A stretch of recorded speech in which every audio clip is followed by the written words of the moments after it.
नमस्कार,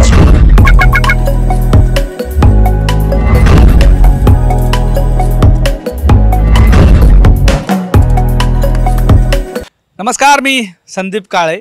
success password या माझ्या खास कार्यक्रमात आपलं मनापासून स्वागत आहे. दर शनिवारी मी अशा एका गेस्टला आपल्यापर्यंत घेऊन येत असतो, ज्यांनी आपलं वेगळेपण सिद्ध केलेलं आहे, ज्यांनी आपल्या कामांमधनं एक वेगळी ओळख आपली दाखवलेली आहे. तो शनिवार तुमच्यासाठी आणि माझ्यासाठीही नेहमीच उत्सुकतेचा शनिवार असतो. आज मी अशा एका मान्यवराला आपल्या या सक्सेस पासवर्ड या कार्यक्रमात घेऊन आलो आहे की ज्यांचं वेगळेपण मोजायला आपण मोजू शकत नाही, इतकं वेगळं आहे. म्हणतात ते मोठे उद्योगपती आहेत, ते सोशलमध्ये खूप वेगळ्या अर्थाने इंटरेस्ट ठेवत आहेत.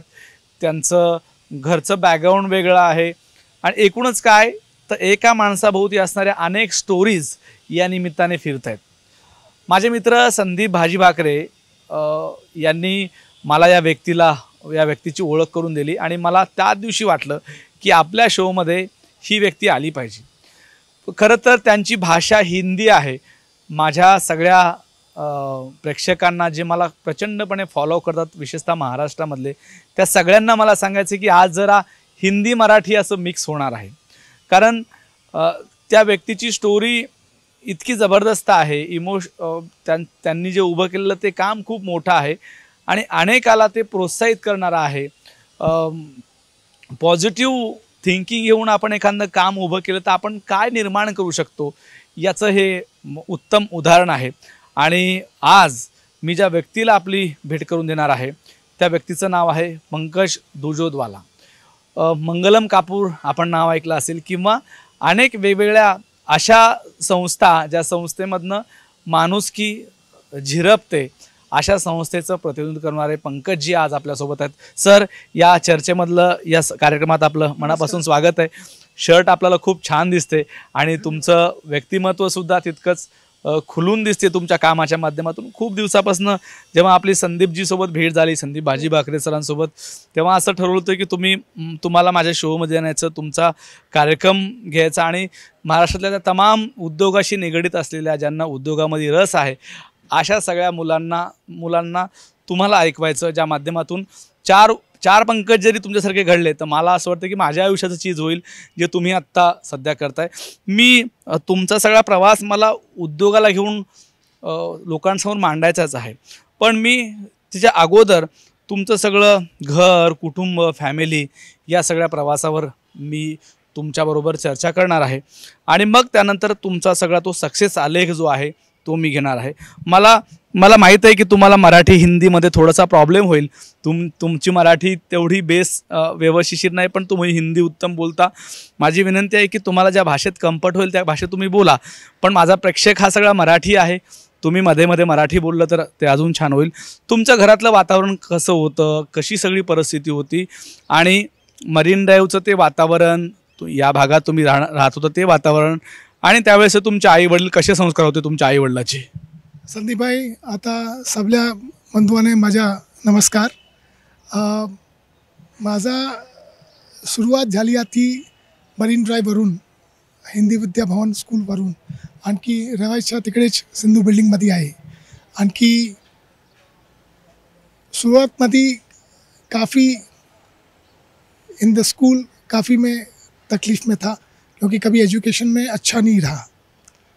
नेचुरली उस टाइम पे हमारे को ये सिखाया गया कि भी पहले आप अच्छा इंसान बनो, और उसी को मद्देनज़र रखते हुए मैंने अपनी ज़िंदगी का करियर आगे शुरू किया.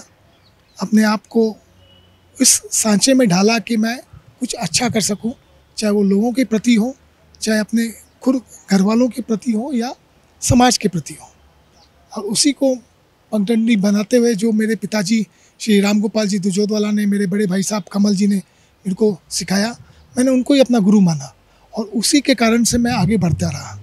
और फिर एक ऐसा समय आया कि जब आप अपने बुज़ुर्गों पे सब कुछ छोड़ देते हैं तो ऊपर वाला भी कहाँ न कहाँ आपको बेनिफिट करके देता है. और उसी के संदर्भ में माझा चांगलं सगळं काम झालं. आणखी आज के दिन पे एक कपूर की इंडस्ट्री हमने लगा रखी है और इसमें काफ़ी अच्छा उत्पादन हम लोग कर रहे हैं। और आने वाले समय में ऐसा लगता भी है कि भी मेरे भतीजे अक्षय और बड़े भाई साहब कमल जी के साथ में हम उद्योग में काफ़ी अच्छा नाम कर सकेंगे और बहुत ही अच्छी तरीके से उसको मैन्यूवर कर सकेंगे, आगे बढ़ा सकेंगे, ऐसा हमारा मानना है। मला तुमच्या लहानपणामध्ये जायचं आहे आणि आताचं कंपॅरिझन मला आत्ताच्या सगळ्या तुमच्या प्रवासामध्ये करायचं आहे। एक 6वी नापास झालेला मुलगा जो 6वी नापास होतो, अगोदर दुसरीला काहीतरी नापास होतो, म्हणजे ज्याला कुठलंही नॉलेज नाही आहे किंवा तो खूप कमी आहे एज्युकेशनच्या बाबतीमध्ये, त्याच्यामध्ये खूप कमतरता आहे, पण तो आज उद्योगामध्ये महाराष्ट्रातल्या त्या टॉपच्या 4-5 लोकांमध्ये त्याचं नाव आहे। म्हणजे जेव्हा आई वडील हा सगळा प्रवास तुमचा पाहायचे किंवा भाऊ हा सगळा तुमचा प्रवास पाहायचे, तेव्हा त्यांना काय फील व्हायचं? इसमें सब हमारी माताश्री को जाता है, जो जिनको देखकर, पिताजी को देख के, एक ऐसे कुटुंब से हम लोग बिलोंग करते हैं जहाँ पर सिर्फ व्यवसाय उत्पादक बन के ही हम आगे बढ़ सके। और ये सब चीज़ें श्रेय जाती है पिताजी को, हमारी माताजी को, मेरे बड़े भाई साहब को। हम लोग ने मिलके काफ़ी संघर्ष किया है। संघर्ष के साथ में कुछ सलीके से भी सिखाया गया कि भी आप इस ढंग से अगर काम करोगे तो आप ज़रूर से आप आगे बढ़ पाएंगे। और उसी को मार्गदर्शन समझते हुए, चाहे वो स्कूल में था, स्कूल में एक्चुअली 2 बार फेल होने के बावजूद वो कहते हैं ना हिंदी में कि कल, आज और कल, उसका एक आई वुड से मेरे को बेनिफिट मिला। क्योंकि 79-80 में जब मैंने स्कूल में ठीक नहीं किया पढ़ाई में, तो 81 में ग्रेजुएट 10वीं पास करके निकले। फिर उसके बाद में नेचुरली जब इतना उदंग करते हैं, कोई भी इंसान करता है, मस्ती करता है और ठीक से आगे नहीं बढ़ पाता, उसको कभी न कभी समय ऊपर वाला लाठी से या प्रेम से या आपको एक विवरण देते हुए समझाता है कि you have to do the things in a good order, otherwise you will be getting in trouble. तो लकीली धीरे धीरे सीखते गए, समझते गए और ग्रेजुएशन किया। एंड फिर उसके बाद में 87 में शादी हो गई, तो आदमी को जिम्मेवारियाँ आ गई। और पिताजी के साथ में 2007 तक हमने काफ़ी तरक्की के साथ में आगे बढ़े। और उसके बाद में अभी कमल भाई साहब जो मेरे से बड़े हैं उम्र में, उनके छत्र छाया में मिल के साथ में काम करते हैं। मला एक सांगा की आत्ता उद्योगाला घेऊन नैराश्य आहे तरुणाईमध्ये, मी थेट त्या विषयाकडे येतो। उद्योगाला घेऊन खूप नैराश्य आहे, कुणाची हिंमत होत नाही नवीन उद्योग सुरू करायला। विशेषतः आता कोरोनाच्या काळामध्ये तर अजून भाग वेगळा झालेला आहे। तुम्ही कसं पाहता नवीन जे मुलं आहेत की ज्यांना उद्योगामध्ये करिअर करायचं आहे, ज्यांना उद्योग टाकून भरभराट घ्यायची आहे पण त्यांची हिंमत होत नाही, अशा युवकांना तुम्ही काय सांगाल? कोई भी इंसान शिद्दत से, डेडिकेशन से अगर कोई भी चीज़ अपनाता है और जिसके आगे बढ़ाने के लिए मन की एक ऊर्जा, एक अपेक्षा होती है, उस कारण से आदमी आगे बढ़ने की एक सक्षमता रखता है। और वही चीज़ उसको फोकस करके रखना पड़ता है अपने आप को, उस चीज़ों को आगे ले जाने के लिए। कपूर एक ऐसी पदार्थशील चीज़ है जिसमें हमने काफ़ी तरक्की की टेक्नोलॉजी के माध्यम से, और हमारे बड़े भाई साहब ने और सब ने मिलके उसको काफ़ी प्रोत्साहन किया।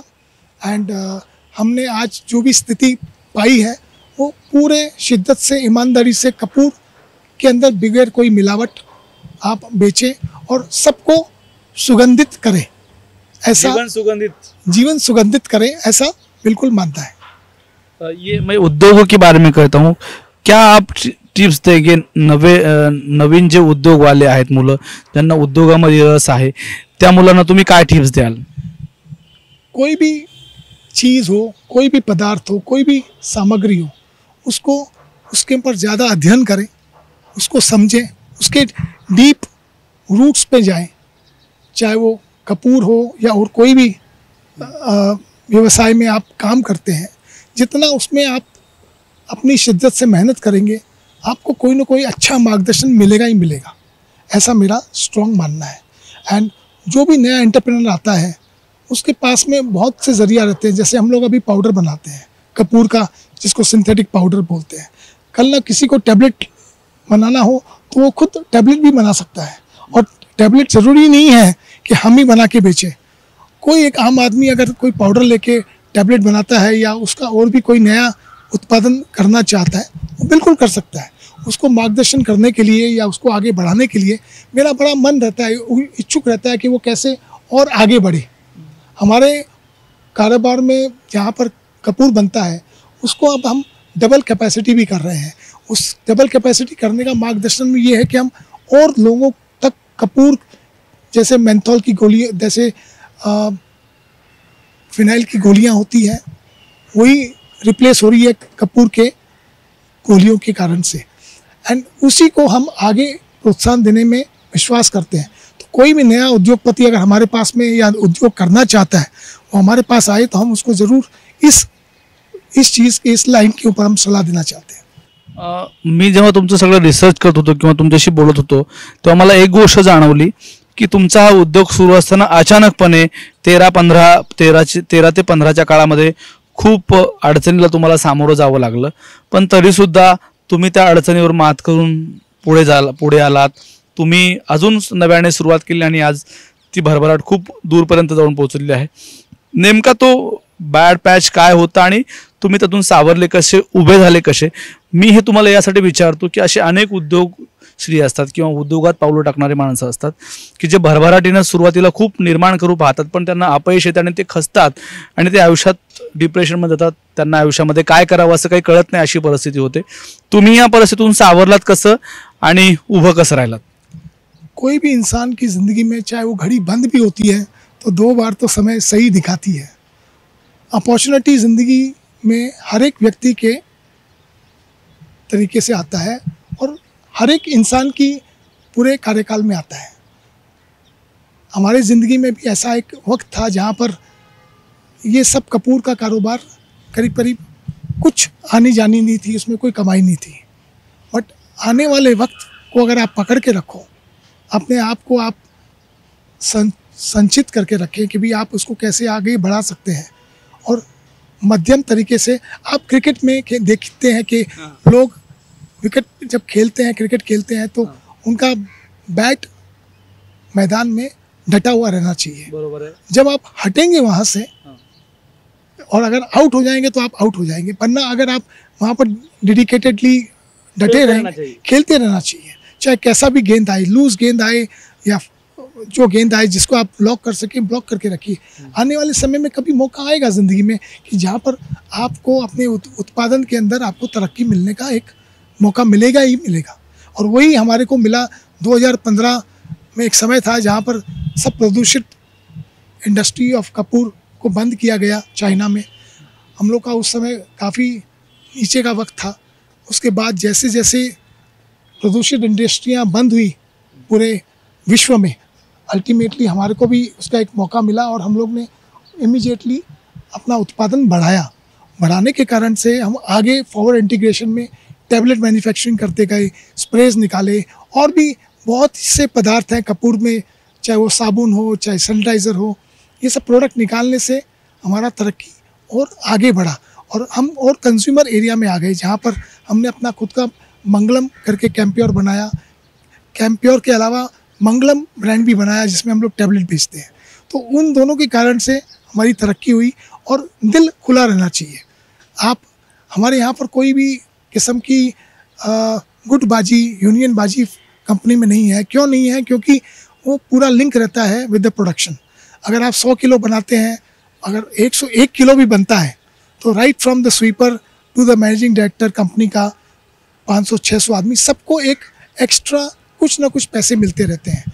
तो उससे उस आदमी की एक प्रोत्साहन, उसके मन की जो ऊर्जा है वो पूरे देने का मन रहता है, ऐसा मेरा मानना है। और इसी कारण से हम सब लोग, हमारे फैक्ट्री में बहुत लोग जो आते हैं, जो बाहर भी जाते हैं छोड़ के, वो वापस दोबारा आने की चेष्टा करते हैं, क्योंकि उनको पता है कि हमारा जो सोच है वो पॉजिटिव सोच है, जिसके लिए हम तत्पर खड़े हैं।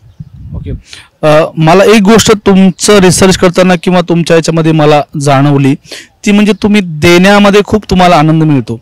तुम्ही बाहेर लोकांना चपल्या वाटता, तुम्ही तुमचे प्रोडक्ट वापरता, तुम्ही जे गरीब लोक आहेत त्यांना भरभरून मदत करता. काय आहे दिल्यानंतर निसर्ग देते हे माहीत आहे, काय तुमची उदात्त भावना त्याच्या मागे आहे? जितना शिद्दत से और खुशी से अगर मन की भावना सच्ची हो और देने का मन में प्रण हो, और अगर आप किसी को देते हो तो पहले अगर खुद को खुशी होती है तभी आदमी इंसान किसी को कुछ दे सकता है, चाहे वो कुछ छोटी सी छोटी चीज़ हो, परंतु देने में विश्वास होना चाहिए. मन में अगर आप ये भावना रखोगे कि नहीं मैं उससे क्या ले सकता हूँ, तो आपका तरक्की कभी भी नहीं होगा. परंतु अगर आप ये देने में विश्वास करते हो, जो भी आदमी मिले, आज कपूर है, मैं तो ये बिलीव करता हूँ कि किसी न किसी को अगर आप सुंघाते हो तो उसका मन प्रसन्न होता है. प्रसन्न होने के अलावा उसको ऊर्जा ज़्यादा मिलती है, क्योंकि इसके अंदर आपको ऑक्सीजन की मात्रा बढ़ती है. तो इरादा वही होना चाहिए कि आप कैसे किसी को कुछ भी दे सकें. हाँ, ओके. दुसरी एक बात ऐसी है कि आपके माता पिता को लेके आप तुमच्या आई वडिलांना घेऊन तुम्ही खूप संवेदनशील वाटलात. काय तुमच्या आई वडिलांप्रती भावना होता? म्हणजे तुम्ही मला एक किस्सा सांगितला थोड्या वेळापूर्वी की आपण आई वडिलांच्या पाया पडून जर बाहेर पडलो तर आपल्या मनातल्या पूर्ण इच्छा कामना पूर्ण होतात. काय तुमच्या भावना होत्या आई वडिलांना घेऊन? आई वडील घेऊन एक बहुत स्पष्ट मानना है कि इंसान माँ बाप के ऋणी होते हैं, और ऋण कोई भी जीवन में चुकाया नहीं जाता. जिस समय अगर माँ बाप हैं और उनके अगर आप चरण स्पर्श करके घर से निकलो, ऐसा मेरा बहुत स्पष्ट मानना है, या उनको याद करके निकलो, या उनके तस्वीर के सामने अगर नहीं है तो प्रणाम करके निकलो, उस दिन आपका काम निश्चिंत पूरा ही होगा, कभी भी आपको तकलीफ नहीं आएगी. ये मेरा स्पष्ट मानना है. आज आपके मम्मी पिताजी नाही आहे, आपने इतना सारा साम्राज्य खडा किया आहे, तुम्ही खूप सगळं उभं केलेलं आहे. मला पण बघा तुमच्यासोबत हिंदी बोलताना माझी मराठी पण आपोआप हिंदी व्हायला लागली.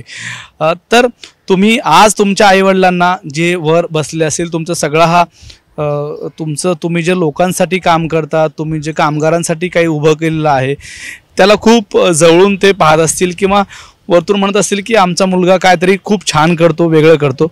आज तुम्ही तुमच्या आईवडिलांना या निमित्ताने ते वर बसलेले असते तरी काय सांगाल तुमच्या आईवडिलांना की आज तुम्ही असले तर किती मजा आली असती किंवा काय आनंद राहिला असता कुटुंबामध्ये? को ज़रूर बहुत आनंद आता अगर जब भी अगर वो देखते, और आज के तारीख में वो हमारे साथ ही हैं, कभी भी अलग नहीं हुए हैं.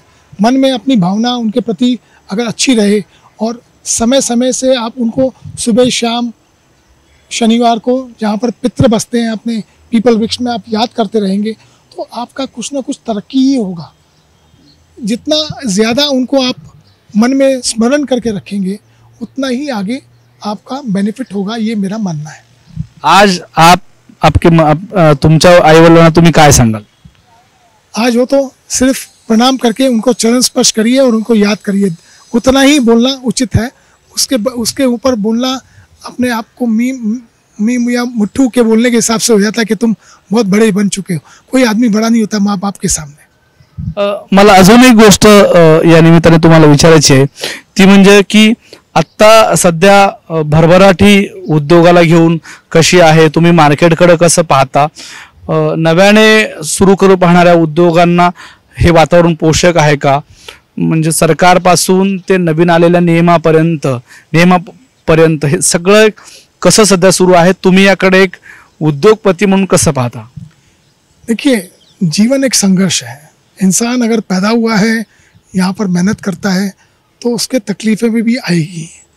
उन तकलीफ़ों को क्रॉस करते हुए, उनको सहन करते हुए आगे बढ़ने का इरादा होना चाहिए.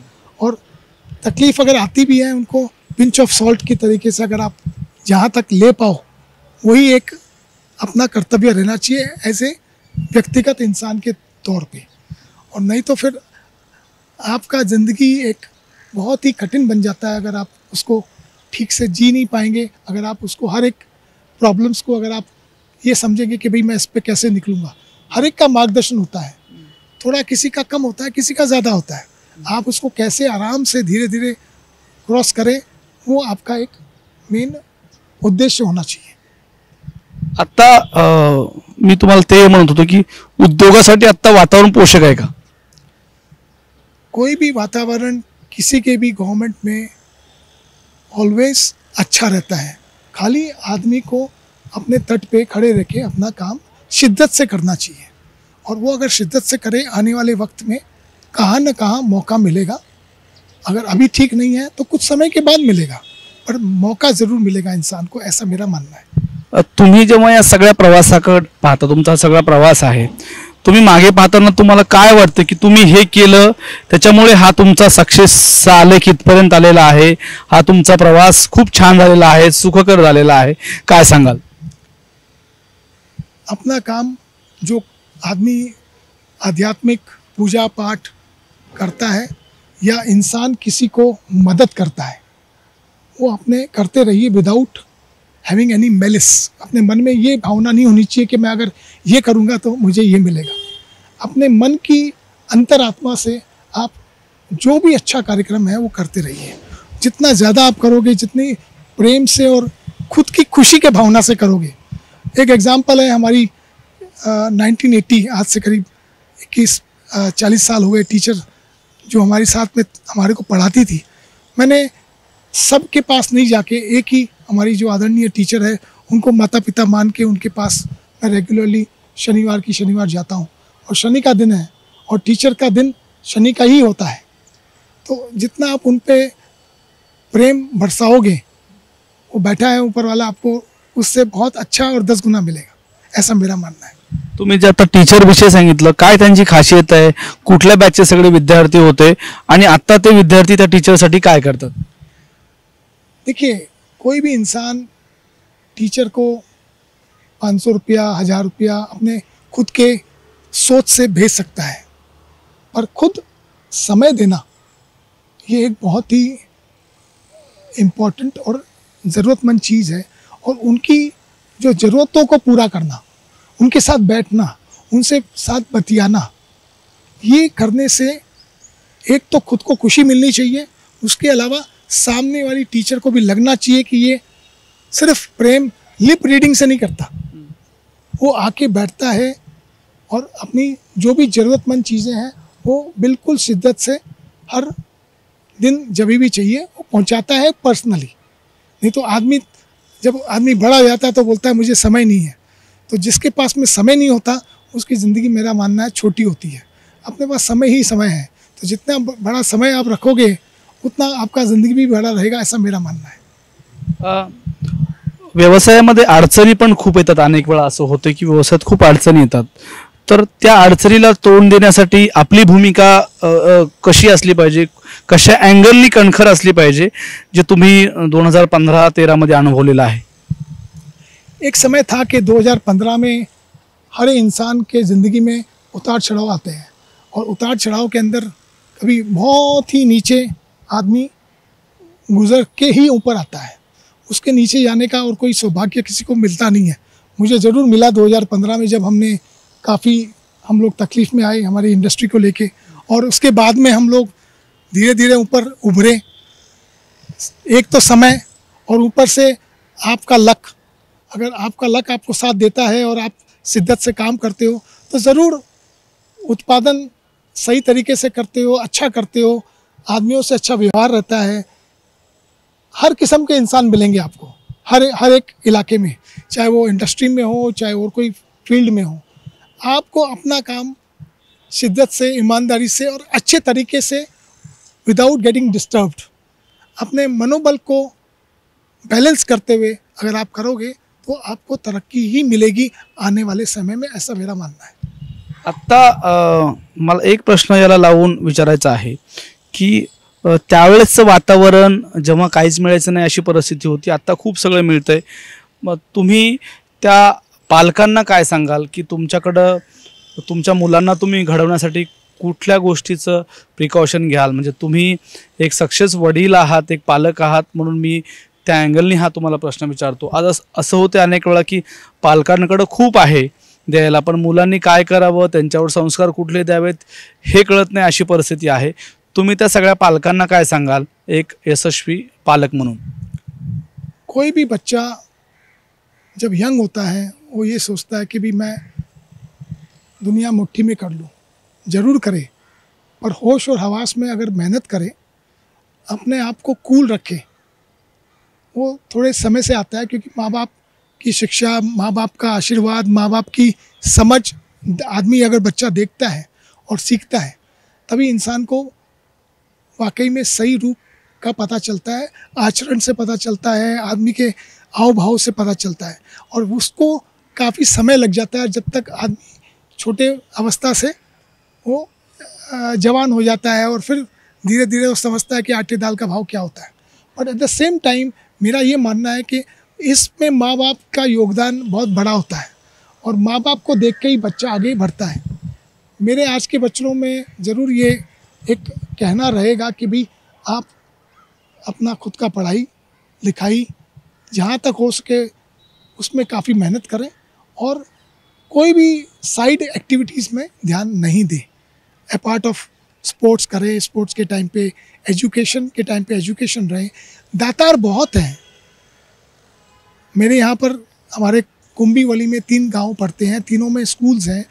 हम वहाँ पर विश्व निकेतन करके एक और बड़ी संस्था है, हम वहाँ पर योगदान इसलिए करते हैं कि भी, और सबको हम लैपटॉप भी देना चाहते हैं, जो हम अभी देने वाले हैं।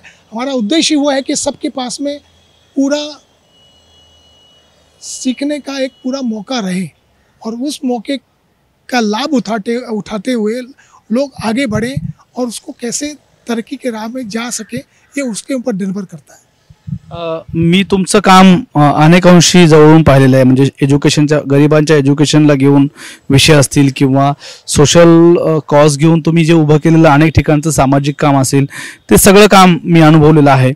आज 1-2 नाही, असे अनेक विषय आहेत जे पंकजीला घेऊन मी आपल्यासोबत सर्वांसोबत डिस्कस करतो, प्रेक्षकांसोबत सुद्धा, की एक यशस्वी उद्योजकच नाही तर त्या पाठीमागे असणारे अनेक वेगवेगळे चेहरे पंकजीला घेऊन आहेत, ज्यांचा जनसंपर्क तर खूप मोठा आहे. म्हणजे मी जेव्हा त्यांना 2-3 मागे भेटलो 1-2दा, तर इतके लोकांचा त्यांचा जनसंपर्क आहे. तर एका व्यक्तीकडनं आपण काय काय शिकू शकतो या अनुषंगाने खरं तर आज पंकजीला या सक्सेस पासवर्ड कार्यक्रमामध्ये बोलवलेलं आहे. आता मी थोडं समारोपाकडे येतो. पंकज सर, मला एक सांगा की जेव्हा तुम्ही या मागच्या सगळ्या विषयाकडे जेव्हा पाहता, तर तुम्हाला काय वाटतं, तुम्ही कुठल्या गोष्टी अंगीकारल्या स्वतः मध्ये म्हणून तुम्हाला हा वारसा चालवता आला यशस्वी उद्योजकांचा, काय सांगाल? I am not got the point नहीं समझ में आएगा. मला असं म्हणायचं की यशस्वी उद्योजक तुम्ही झालेला आहात, तर ते यशस्वी उद्योग होताना तुम्ही कोणत्या कोणत्या गोष्टी अंगीकारल्या, काय तुम्ही स्वतःमध्ये डेव्हलप केलं, ज्या माध्यमातून तुम्ही यशस्वी झालात? सबसे पहले तो हर इंसान के प्रति आप अपनी निष्ठा और सच्ची भावना रखिए. सामने वाला भले उसके मन में कुछ भी हो, आप अपना दृढ़ निश्चय नहीं खोना चाहिए. आप अपना जो भी चीज़ है वो सही तरीके से, ढंग से, अपने खुद के विवेक से करिए. सामने वाला भले अच्छा समझे या बुरा समझे, वो उसके ऊपर निर्भर है. आज नहीं तो कल, नहीं तो परसों उसको वो बात समझ में आएगी जो सामने वाला पेश करना चाहता है. तो उन लोगों को यही मैं मार्गदर्शन करना चाहूँगा कि भैया जो भी काम आपको मिले उसको शिद्दत से करिए और आगे बढ़ने की प्रेरणा रखिए मन में, तभी आदमी आगे बढ़ सकता है. तुमचं साधेपणा पण कमालीचं आहे. म्हणजे जेव्हा मी तुमच्या ऑफिसवरनं या भागात येत होतो, तेव्हा तुम्ही छोट्या नॅनो गाडीमध्ये आलात. भलेही तुमच्याकडे इतक्या सगळ्या मर्सिडीज आणि ऑडीज गाड्या आहेत, तर काय होतं त्या साधेपणामागं कारण काय आहे? देखिए, ये तो मैं मजाक में बोलूँगा आपको कि हमारे आदरणीय पिताजी का बेटा जो मैं हूँ, मैं विश्वास ये करता हूँ कि मेरे पिताजी अरबपति करोड़पति नहीं थे, तो मैं उनका लड़का हूँ और मैं उसी हिसाब से छोटी गाड़ी में घूमने में विश्वास रखता हूँ. हाँ, मैं ज़रूर पैसे वाला हूँ, तो मेरे बच्चे भले मर्सिडीज़ में या कोई भी गाड़ी में घूमे, वो अलग बात है. ये एक अपने मन की भाषा है, ये मजाक में कहते हैं, बट एक माध्यम है. चाहे वो मर्सिडीज़ हो या नैनो गाड़ी हो या कोई भी दूसरी, ये एक जगह से दूसरी जगह पहुँचाने का एक साधन है, एक मार्गदर्शन है, और उसी को आप इस्तेमाल कर रहे हैं. तो मन में अगर ये भावना रहेगी कि भैया मैं तो कोई हूँ, नहीं भाई, हम अगर आप देखा जाए तो पूरे हिंदुस्तान में आप एक बहुत छोटे व्यक्ति हैं जो एक उत्पादक हैं और आप उत्पादन करते हैं, तो आप अपने व्यवसाय के अंदर ही आप जो करते हैं वहाँ तक ही ठीक है। उसके आगे बढ़ने की चेष्टा अगर आप अपने आप को साबित करेंगे कि भाई मैं भी कोई चीज़ हूँ, तो इंसान वो तरक्की नहीं कर पाएगा जो वो सोचता है। तुमची दिनचर्या कशी असते, म्हणजे सुरुवात कशी होते दिवसाचा आणि समारोप कसा होतो दिवसभरामध्ये? कारण मी आत्ता तुम्हाला पाहिलं, तुम्ही सांगत होता की 81 ची तुमची 10वी आहे, माझा 82चा जन्म आहे, म्हणजे तुम्ही इतके सिनियर आहात तरी तुमच्यामधलं उत्साह तेज अजून कायम आहे. कशी तुमची दिनचर्या असते? जल्दी सोना, जल्दी उठना। जल्दी सोना मतलब कितने बजे? 7:30-8 बजे तक। ये जो जिंदगी के जो बाकी रंगीनियों के जो काला रंग है वो 8 बजे के बाद मैं नहीं देखना चाहता। मेरा हर बार कोई भी अगर काम रहता है वो 7:30-8 के पहले ही होना चाहिए। पार्टी वगैरह ठीक है, एक समय था जाया करते थे, परंतु अब एक अलग दिनचर्या हो जाती है। 50-55 की उम्र के बाद में इंसान सोचता है कि भी सुबह जल्दी उठा जाए। पहले 5-6 बजे उठा करते थे, फिर मन में आया कि भी और जल्दी उठा जाए, तो एक ब्रह्म मुहूर्त होता है जो 3:40 पे सवेरे शुरू होता है, जो 5 बजे तक का रहता है। उस ब्रह्म मुहूर्त का जो कनेक्शन रहता है वो ऊपर वाले से डायरेक्ट होता है, ऐसा मेरा मानना है। और उसी समय आप हर किस्म की पूजा पाठ एकांत में कर सकते हैं। ज़रूरी नहीं है मंदिर में बैठ के, चलते चलते मॉर्निंग वॉक है, आपके दूसरे जीव जंतु हैं, चाहे वो आपका इलाके का कुत्ता है नीचे, वहाँ पर बिल्लियाँ भी होती है, वहाँ पे कौवे भी होते हैं, इन सबको आप प्रेम से कुछ न कुछ आहार देंगे तो कहाँ न कहाँ आपको उसका फल जरूर मिलता है, ऐसा मेरा मानना है। आत्ता मी समारोपाकडे येतो या सगळ्या मुलाखतीचा. मी पंकजजी यांच्याशी संवाद साधण्यामागचे अनेक वेगवेगळी कारणं आपल्याला सांगितली, पण जेव्हा मी त्यांच्याविषयी रिसर्च करत होतो, जेव्हा त्यांच्याविषयी मी बारकावे जाणून घेत होतो, तेव्हा मला त्यांच्यावर मी खूप प्रभावित झालो होतो. त्याचं कारण असं होतं की एक मुलगा खूप मोठा उद्योगशील होतो, समाजातल्या प्रत्येक घटकाला काहीतरी द्यावं हे भान तो ठेवत असतो, आणि त्या पलीकडे जाऊन त्याच्यामधली ऊर्जा जी आहे, आत्ता म्हणजे मी रात्री त्यांना मेसेज टाकला होता 10 वाजता, त्यांचा मला 4:15 वाजता निरोप आला. म्हणजे किती ते वेळ झोपत असतील, किती वेळ काम करत असतील. म्हणजे तुम्हाला जर यशस्वी व्हायचं असेल तर लवकर उठलं पाहिजे, हे तर तुम्हाला नक्की या इंटरव्ह्यूच्या माध्यमातून कळालं. जाता जाता मला एक शेवटचा प्रश्न विचारायचा, नंतर मी समारोप करतोय. तुम्ही त्या तमाम मुलांना, त्या तमाम युवकांना काय सांगाल त्यांच्या यशस्वीसाठी? म्हणजे नॉट उद्योजक नाही, जे मुलं आत्ता उभारतायत आणि त्यांना काहीतरी वेगळं विश्व निर्माण करायचंय, त्या मुलांना तुम्ही काय सांगाल? सगळ्या मुलाला मी हेच सांगणार पाहिजे की be yourself and do what you believe in. The more you believe in yourself and do what has to be done, you will be successful in life. That is what I believe in.